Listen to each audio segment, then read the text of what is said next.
The answer is clear. It is the empowering by knowledge and awareness.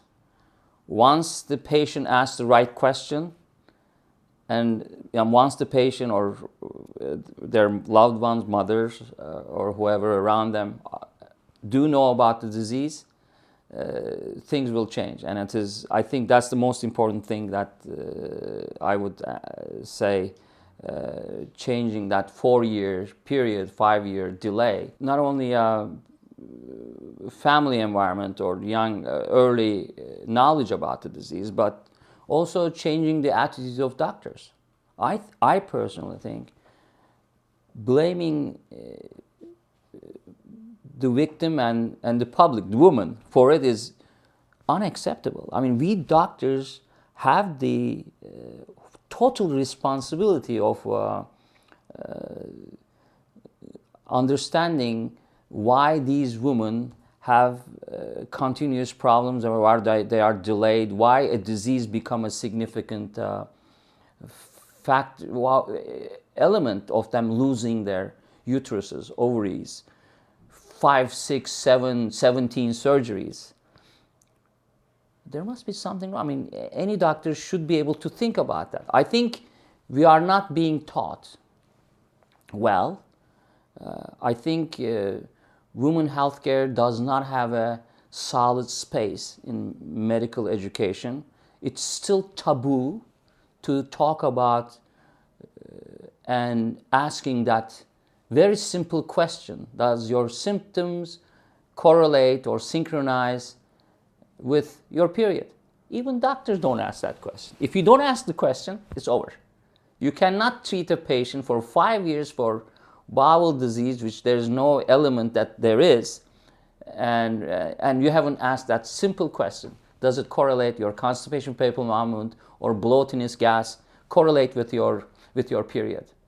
Do you have painful bowel movement? And then doctors should be able to, and women will answer that question: do you have pain with intimacy?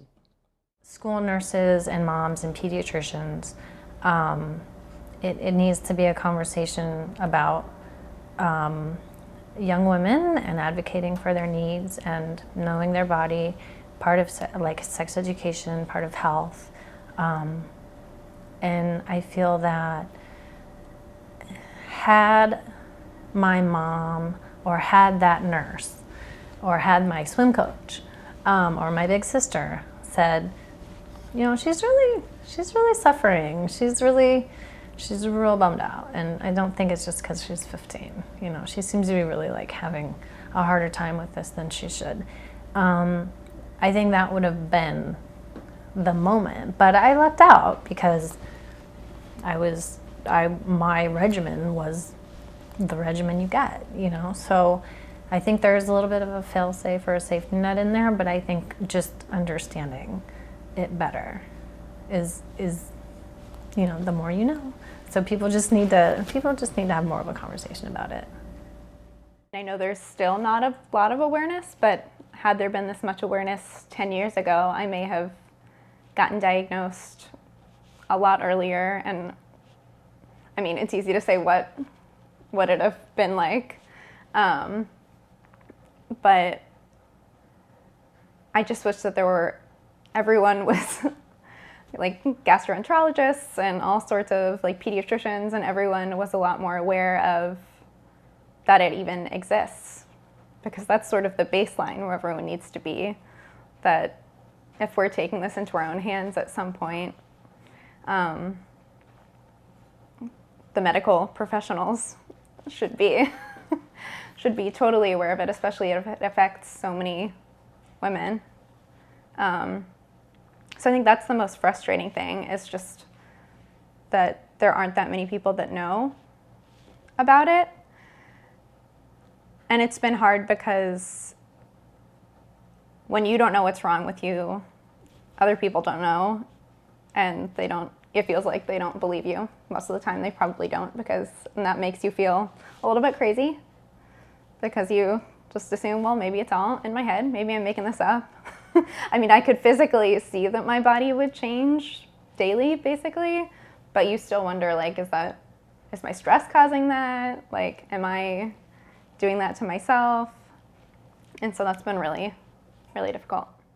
I think it's really important, like, if I'm going through it, there's other people who are, and just to educate them. And because like, you can read it online, and when you're reading it on WebMD, it sounds a lot worse, but when you hear from someone who has the disease, I guess it's kind of like comforting. Because that's the thing, like when I first found out about endometriosis, I like went on a lot of blogs, because those were the things that were coming up on Google, and that made me feel better that there are other people. And just, even if their scenario wasn't exactly the same as mine, it made me feel better that at least, I was like, okay, she has it too, so I'm not the only one.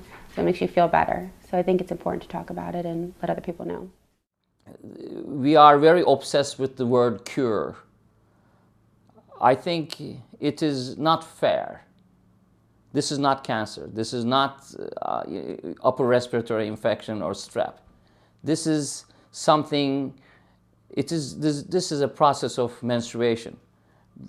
Women have a right to menstruate, but they don't have to suffer in pain.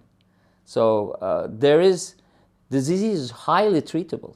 So it's not proper to look endo patients from the point of cure, but it is highly treatable.